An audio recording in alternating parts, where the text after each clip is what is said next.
and gentlemen, good afternoon. Lovely to see some familiar faces and some new faces. So thank you for that lovely introduction. I feel very at home here because when I first moved to Northern Ireland, one of the first resources that I ever had to use was PRONI in their previous home. So it's nice to be giving a talk here in this wonderful, wonderful building. As Janet alluded to, I am from a strong museum background, but I will point out I'm not a historian.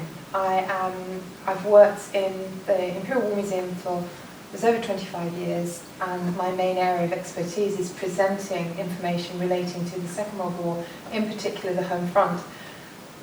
I'm not a qualified historian, but I would call myself a 1940s stylist is one word that I use. So I would be the person who makes sure things are presented correctly with the right information. But I have, independently to my work experience, built up my own personal interest in 1940s and the home front, and that's obviously transcended into my work. So I'm delighted to be here today to talk about a subject that I think has a certain relevance today. On my way here, I took my phone with me and I thought, this is my shopping list for what I have to do on my way home this evening. In the 1940s, that would be my shopping list. So it's quite interesting to be here today with my wartime shopping list and my current one.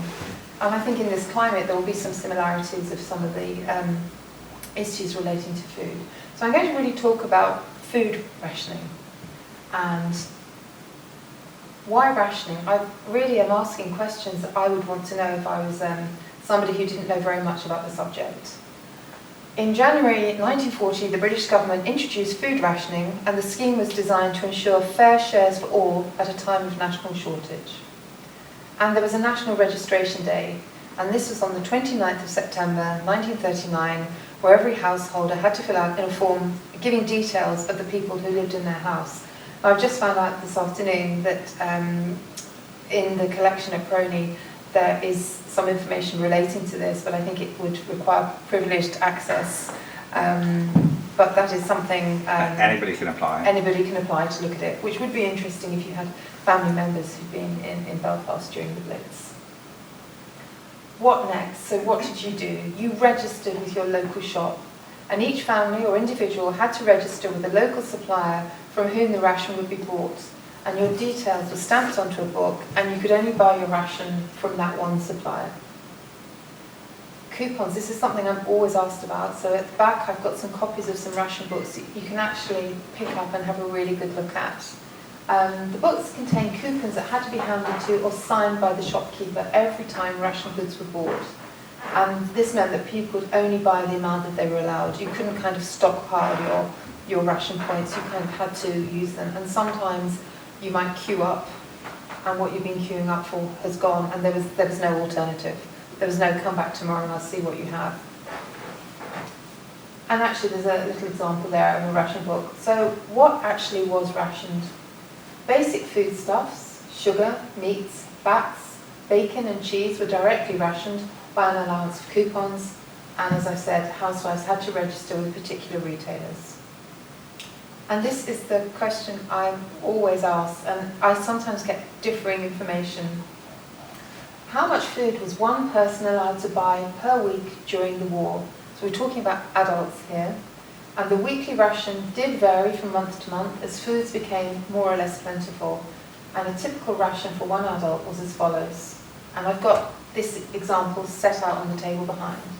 So I've done, where possible, both weights, but I sometimes think it's easier to think of 2 ounces of butter. Ham, 4 ounces, I've worked that out. That was actually 4 slices, or 4 rashers. Sugar, 4 ounces. I think the ration I put out is more than 4 ounces, but 4 ounces actually looks quite a bit, but then if you consider, say you have sugar on your cereal, sugar in a cup of tea, you may have had a baked apple, let's have a bit of sugar or coffee. It is quite amazing how much sugar one would use. Now, it took me a long while to work out what meat to the value of 1 6 was, but it's approximately about half a pound of meat. And I've weighed out half a pound of meat on the table, and really, it was what you would have in a portion. If you did a stir fry this evening, Stephen, when you get home, and you cooked the meat, very comfortably, half a pound of meat would be adequate for a portion and a half. So the fact that that was to last a week for one person, it's not very much at all. Now milk was actually rationed to 3 pints, and that did later in the war sometimes drop to 2 pints. It's the egg that I would have difficulty with. I would have an egg every morning, and sometimes I might have, at the weekends, might have 2 eggs if I'm very daring, and the fact that you could only have 1 fresh egg a week. Now there was dried egg, that's why I've got a little picture of some there, and I've got a sample at the back. Your egg is so crucial for any cooking, any baking, any glazing. It's something that you do take for granted now, but I think to only have 1 per week, so in a family, mummy and daddy and 2 children, you'd have less than half a dozen eggs a week, which really isn't very much. Tea, 2 ounces. And I've weighed out 2 ounces, and you'll see it really is about enough for 2 good teapots. So you would hear of people literally drying their tea, reusing it. Didn't have tea bags, so you couldn't reuse your tea bag as some people do. And jam every 2 months. I think I would sometimes buy a pot of jam, and might only use it occasionally, but you know it's there, and you don't really worry about it running. You might throw it out rather than use it. But 450 grams of jam every 2 months is not very much at all. And obviously in a family that would be consolidated. The dried egg pack, that was 1 pack every 4 weeks. Now your dried egg, I've heard differing stories about this. I actually made some cakes with dried egg. You can buy camping dried egg. And it wasn't too bad actually. It wasn't unpleasant, but my mother, who is my constant reference point at 92, who grew up in London during the Blitz, she said it was absolutely ghastly. I suppose you could season an omelette now with lovely herbs and everything. That wasn't available. And sweets. This is the one question, especially school children. How many sweets could we have? At the back I've weighed out the equivalent of 1 week's ration of sweets. And I could imagine during the war that the sweets were really, really important. In any time of hardship or separation or loss, which this period in history was, a treat of a sweet would be something that children would really look forward to. So, rationing of sweets, I don't think finished until about 1954. And here we have a virtual example of what I've got set up at the back. I had to buy cooking fat, lard, which is something that really I wouldn't use in cooking, but people would use that not only just for baking, but for cooking and frying. The margarine, sugar, the egg, bacon, butter, and cheese. And there are some examples of tinned beef and some meat. The tinned beef would be corned beef or spam. There was also tinned fish. There was a famous fish called snoek, S-N-O-E-K, which was basically looked like a tuna fish, and it was a very, very early canned fish, and that was a wartime, very low quality fish that was tinned. And what were ration books? They were the books which contained the coupons that the shopkeepers cut out or signed when people bought their food, but you still had to pay for your goods with money. So obviously there was a lot of people who might have saved their rations, they might want to swap them with somebody else, but the shopkeepers had to be really, really careful. You've all seen programs like Dad's Army or Foyle's War, where people would be queuing up for rations. It was, it was a serious, preoccupation, ensuring you had food to feed your family.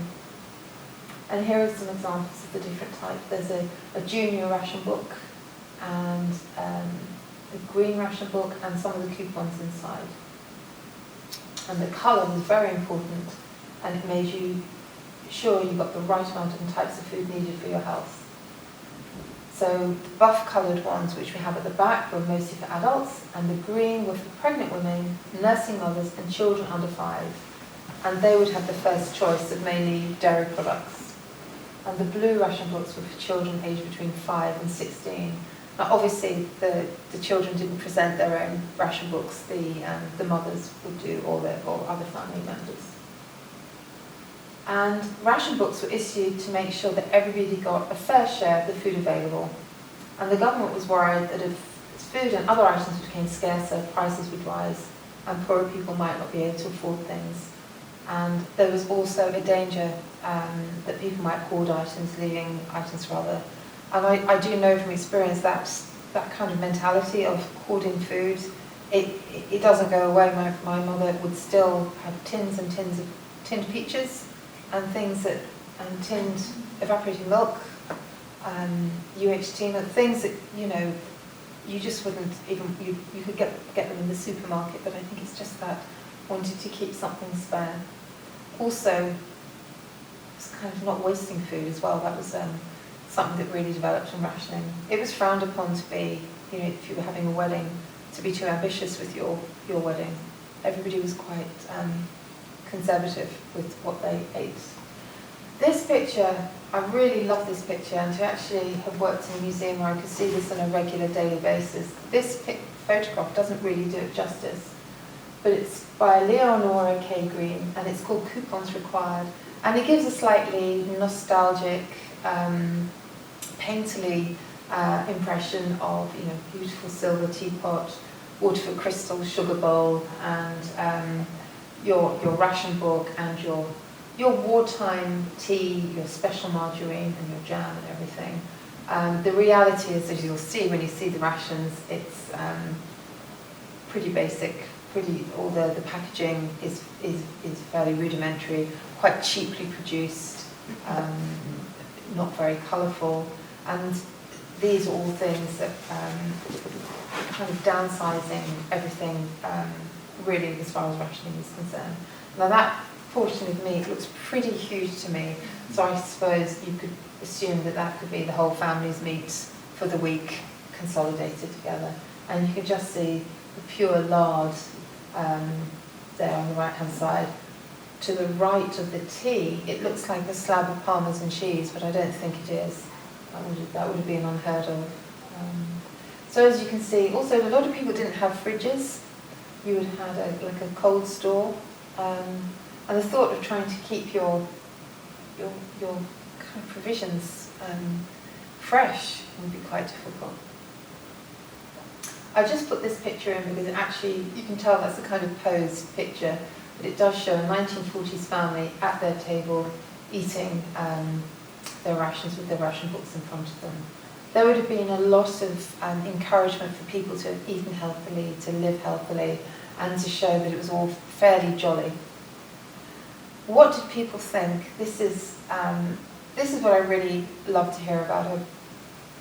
I started a project for the Northern Ireland War Memorial where we're collecting people's memories, people's thoughts and feelings about the Belfast splits, whether it was their own memories or their family's memories. And what we found was we didn't just find out about the Blitz, we found out all sorts of things about the pet canary, what people wore. And Dr. Brian Barton, who has written The Belfast Splits, The City in the War Years, he recently kind of upgraded the book with some new material. And I've just picked out a couple of the things with Brian's permission. We work quite closely together. And Jimmy Penton, these are people from Belfast who've given these soundbites. Aged just 14 on September the 1st, 1939, on hearing about rationing, he anticipated that the rations would be distributed free of charge to those who needed them, and that at last I would have something to eat. I think for children, it must have been quite difficult not to have been able to have had all the things they had before. An English officer, B.R. Christie, recalled a visit to Bundoran, where they had well-stocked shops, cakes, best ham in years, brown bread, tea, cigarettes and chocolates. And you will have heard stories of people going to the south of Ireland and coming back with, you know, dairy produce and eggs and cheese. And to a certain element that did go on, but it was frowned upon, and in the same way that in the north of Ireland, any kind of black markets, exchanging of goods, not just foodstuffs, but clothing, you would be disciplined for doing that. unrelating to food rationing, but relating again to the period of shortages. A United States Major, J.G. Westover, he was billeted with a family. His job was actually as a censor to work on the mail to kind of black out anything that might be deemed inappropriate or a security risk. He couldn't believe that there was a line drawn in the baths that people didn't use too much water. And that is rationing. We're talking about food rationing, but austerity meant not using too much water, so you didn't have to heat up too much, so you didn't use too much. So some people might reuse the water. The children would bathe first, then the adults. So it became the norm, and I've worked on projects where we've built a 1940s house, and I've painted a line around an enamel bath, and I can tell you it's not easy, but as a lot of people have said, you kind of just got on with it. There would have been, when you went to the cinema, for example, you might be sitting in the auditorium waiting, and something would come up about, have you drawn your line in the bath yet today to save water, be healthy? People were encouraged to ration. And so I've just referred to where my references came from there. And it was the Ministry of Food that were responsible for overseeing rationing, and as we said, everybody was given a ration book. And again, just to reiterate, you had to, these were required before you could get anything. A lot of people didn't realise you still had to pay for things. Nothing was free, you still had your family budget, but you just got less to buy. And this picture really just illustrates the priority allowance of milk and eggs were given to those most in need, children and expectant mothers. And I would say in Northern Ireland there was probably more access to available dairy products here than, say, in the southeast of London or in the east end of London. So there were huge benefits here. And I just think this picture is quite remarkable. They are all queuing up. I love the fact that two of those ladies there are wearing their hats just to go out to do their shopping. And these are eggs that people are going to just queue up to get their ration. And this explains a little bit more about how you have to register. I just wanted you to actually see a photograph of the shopkeeper in action. I think it just made shopping quite a torturous process.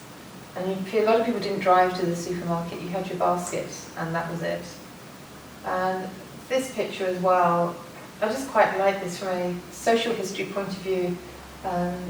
It's mainly women who are all queuing up to get the shopping, and they're all dressed, they're all very demure, but they're very neatly dressed. They've all got, to me, what look like utility wartime shoes, and they've got their shopping baskets. And, if you were to replicate that in a street in Belfast, you can imagine people queuing round the corner to get their produce. Bread has always been very interesting because bread was never rationed, but the quality of bread was not great during the war, and people would kind of bake their own, and you might not have access to the right type of yeast, and there wasn't, keeping everything fresh. We didn't have the same type of, you'd have your bread bin, but people would even eat bread omelettes. Looking at foods, if you only have one egg and you tried to bulk that up with dried egg, and what could you put in an omelette to fill you up? Bread. So I've never had a bread omelette, but I don't think it would be that tasty. Some of the wartime food was really tasty. There was a set price in lots of restaurants for the food, so you could get really good quality, but not everybody could afford to go out to eat.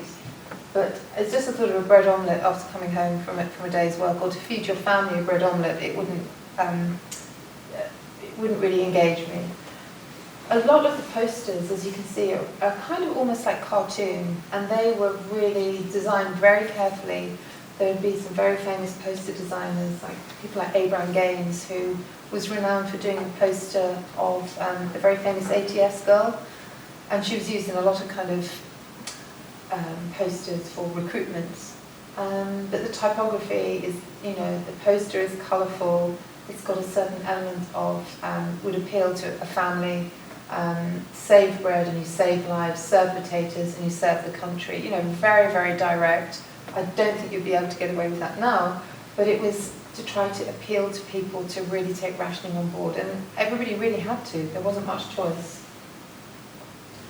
One way that the government ensured that people had enough food was to encourage the Dig for Victory campaign, where you were allowed to keep an allotment, and lawns and flower beds were turned into vegetable gardens, and chickens, rabbits, goats and pigs were reared in town parks and gardens. Now, I'm sure you've seen photographs of the East End of London with the Cockneys in front of their Anderson shelter with marrows and courgettes and, you know, cauliflowers growing on the top. Yes, that did happen, and those images have been used frequently, but the reality here in Northern Ireland is there weren't a huge amount of Anderson shelters. I couldn't really find any visual imagery of what I wanted to project. So things like Queen's University, there was an allotment in the front of the grounds there on the quad there. I've got a photograph of that to show you later. So people did really grow their own in their gardens, and neighbours clubbed together to grow, or I'll grow runner beans, you grow potatoes, etc. And obviously things like carrots could be used not just as a vegetable, but could be quite tasty made into a cake. Carrot cake is quite popular. I didn't bring any samples of cakes with me because I wasn't allowed to give you any samples to take, but I can point you in the right direction if you want any recipes. So Dig for Victory, I'm just repeating that information there, I've just realised, but this is a really famous poster. Sorry, there is the famous Dig for Victory poster. I found this one that is a slight variation. It's like quite emphatic, Dig for Victory now. And again, appealing to children to maybe help in the garden. And you can see this lady here. I've got some examples at the back. I'm sure you all know the famous Kilner jar, which was a jar that was used for, using preserves. You could keep pickles in it, you could keep jam in it, you could keep vegetables in it. And this is a kind of it looks very American, but really I can still carry on. I'm not going to let rations worry me. People would still make their preserves and jam, but you have to remember you didn't have very much sugar to make your jams with. So a lot of people might make chutneys and things that they could preserve, and really keep as much. If there was a wedding or something coming up, you might get neighbours all clubbing together to make specific things. Land girls. This really, because all the men were really away on active service.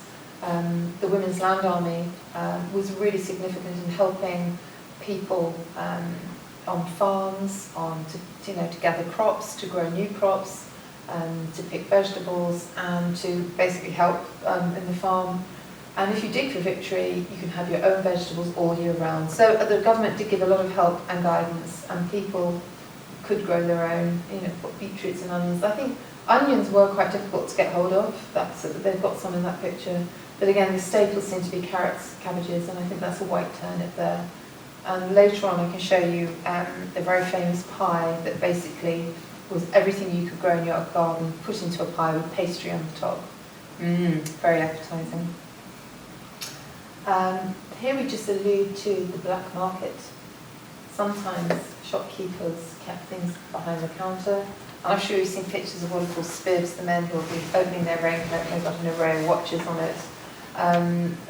People did trade in goods. However, people would sell you nylons, they might sell makeup, they might sell things that were in short supply. The thing about rationing, it made some things people really would dream about having an orange or having some trifle or something like that. Custard is something that a lot of people I've spoken to who grew up as children during the war, they didn't see custards from 1939 until the Americans came over. And then I think the Americans brought like huge catering people with them, and they would often deliver custard to people. This really gives you an indication of how seriously the breaches of rationing was dealt with.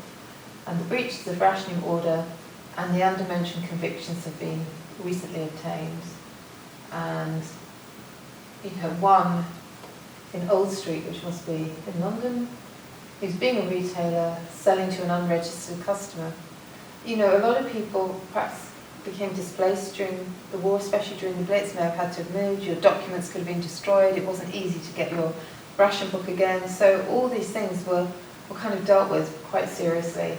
And one retailer was prosecuted for not detaching sufficient coupons for meat sold. So in effect, it would mean that somebody could have come back for more. So they did take it really, really seriously.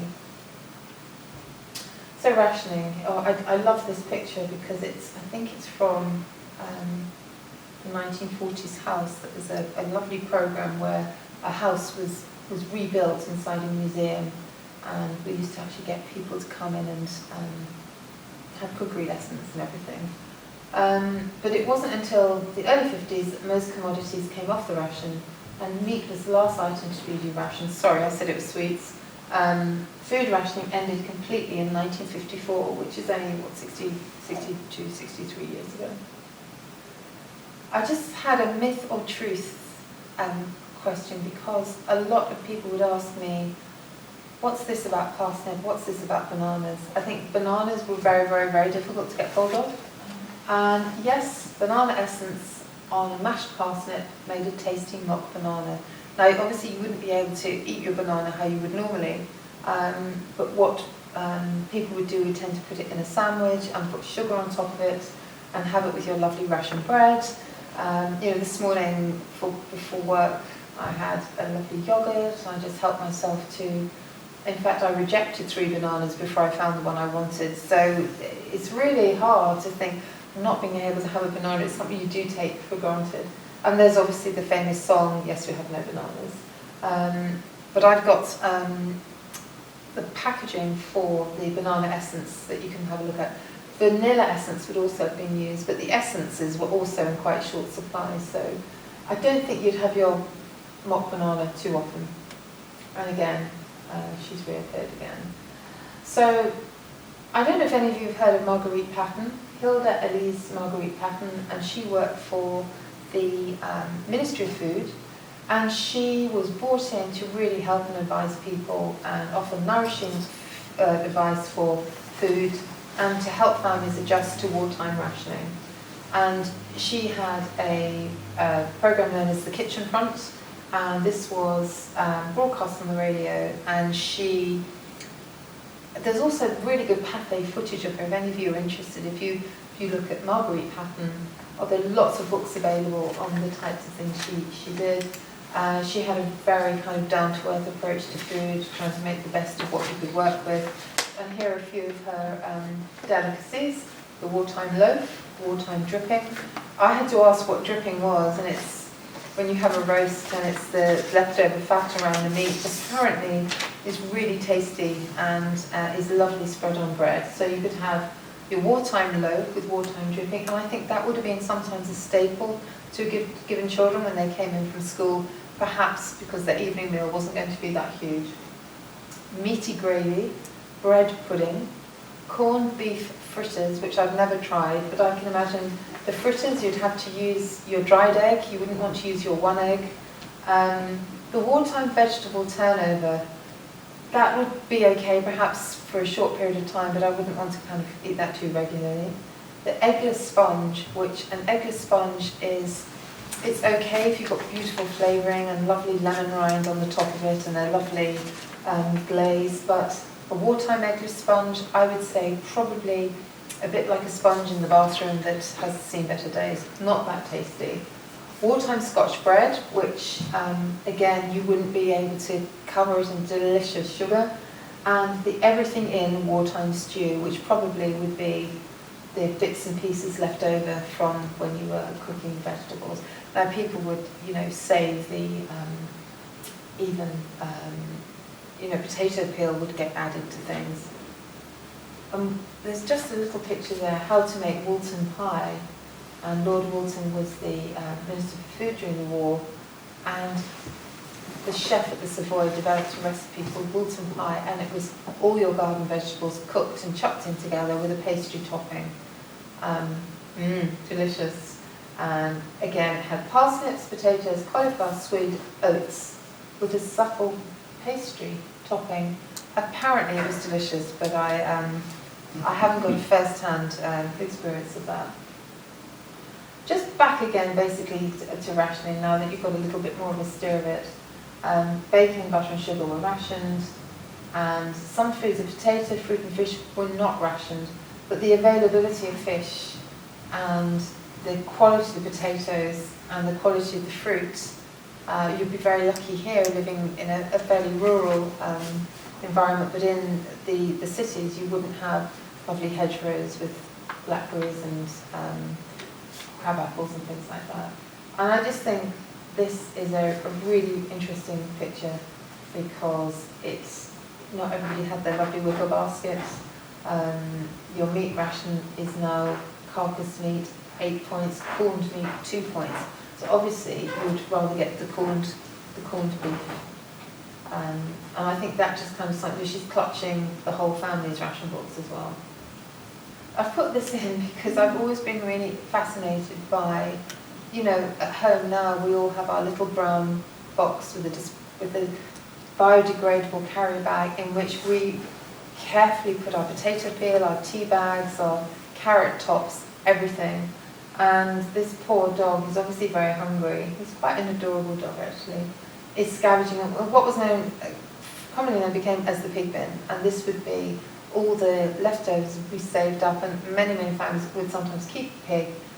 And the pig would be not a pet pig, he would be a pig to be fattened up to be then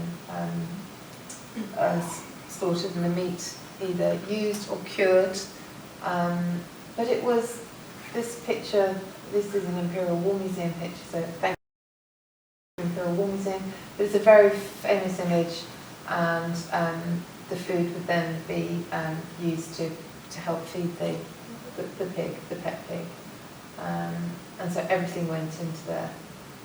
And I've just popped this in because it kind of really fits in with the period of these are children who evacuation here wasn't compulsory, so these would be perhaps children in London, but it's just the thought of them, you know, going off as evacuees, and in their little bags they might just have some wartime bread, and they wouldn't be given crisps or chocolate or Coca-Cola or anything like that. You know, they might just get a bit of bread with perhaps some dripping on it, wrapped up in greaseproof paper or brown paper, and probably quite hard.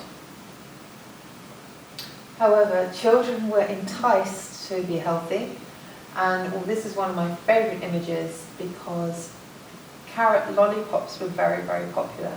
And this would be a carrot with the skin taken off and a lollipop stick stuck on it. I'm not joking, I've done a carrot lollipop workshop for Open Heritage Weekend where children came in and tried wartime treats.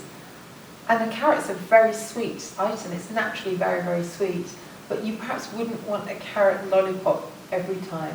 But I just think it's a nice image, and it gives a really vivid impression of how children, people were still trying to accommodate that children would feel the hardship of rationing.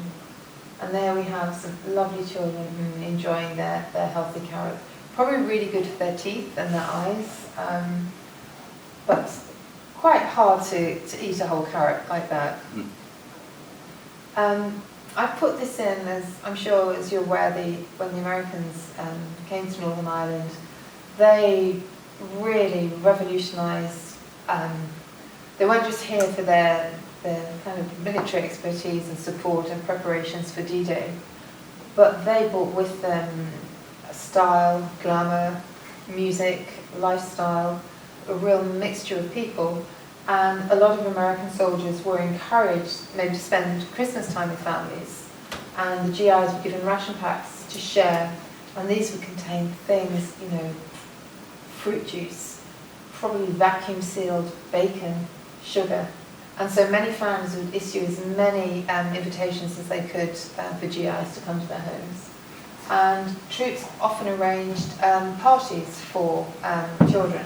And this is where the story of the gentleman that I worked with, who had been a child during the Blitz, he became known to us as Mr. Custard, because he said he was crying to an American saying he hadn't had custard since 1939.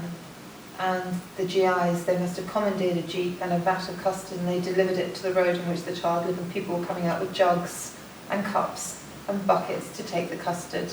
And again, custard only has a certain shelf life. So the GIs, they brought with them they would have bought like instant coffee.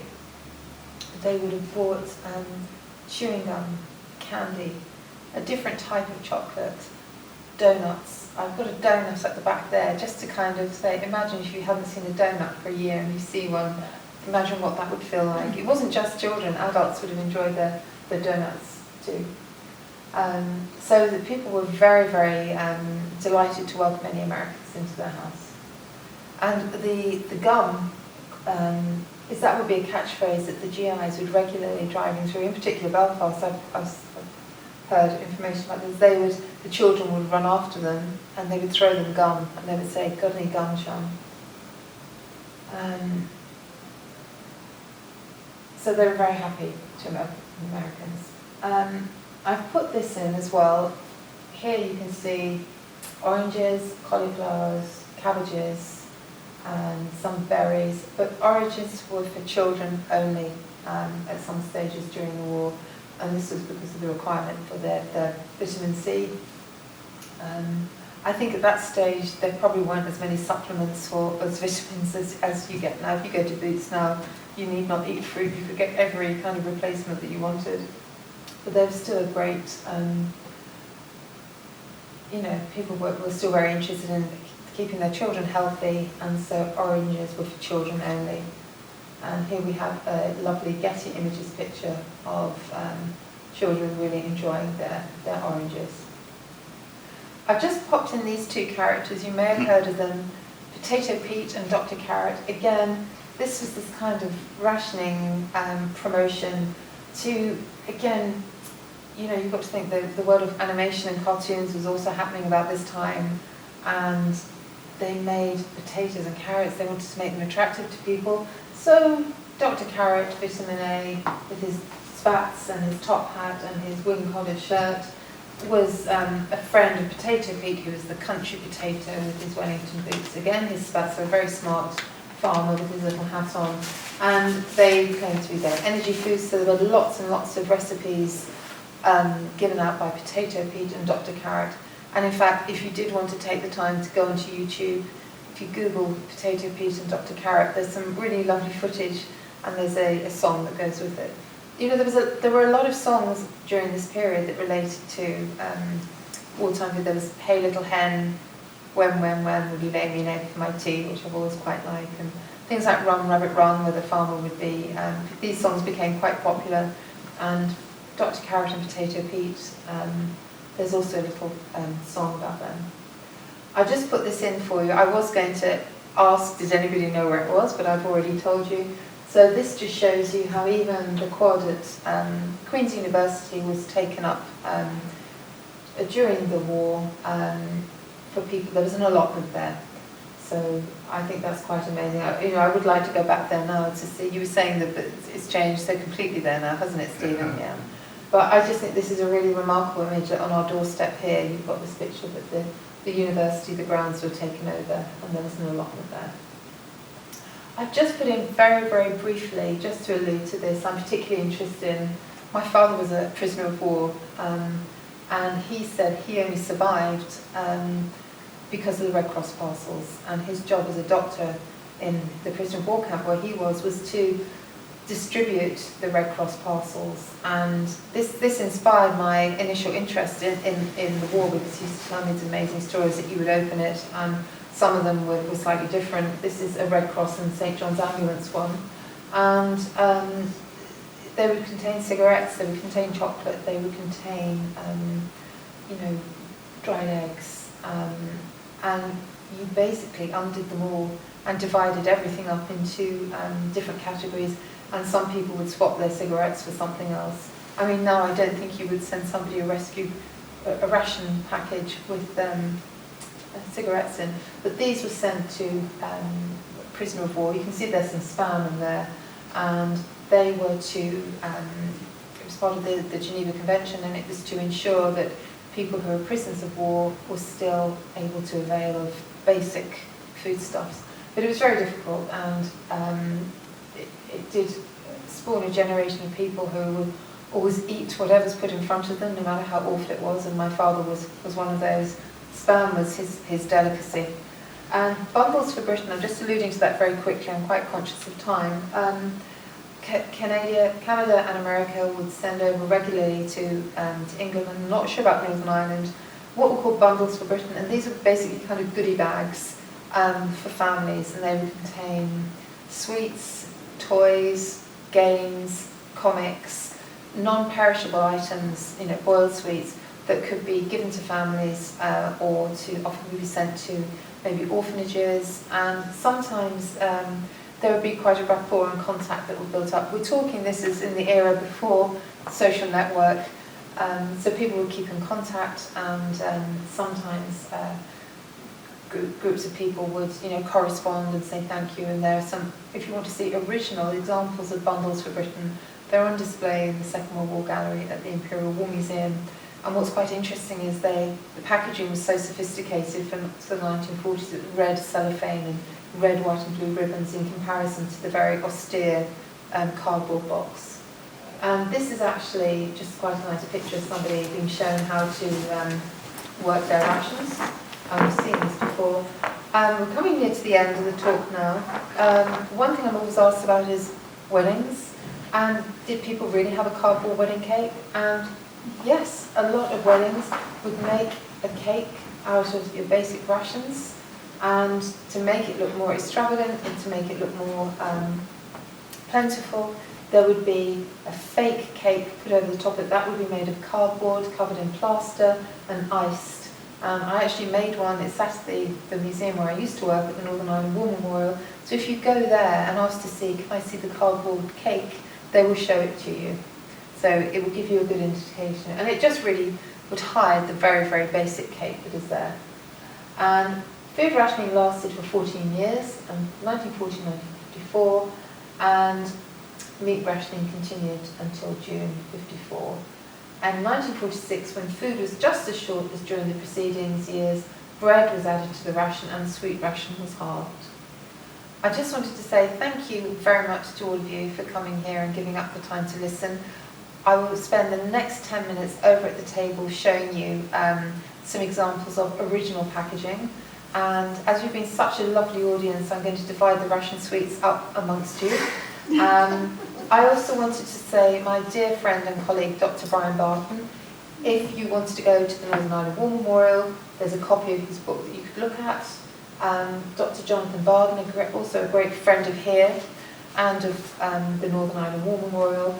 He's done some lovely books about Belfast during the war years.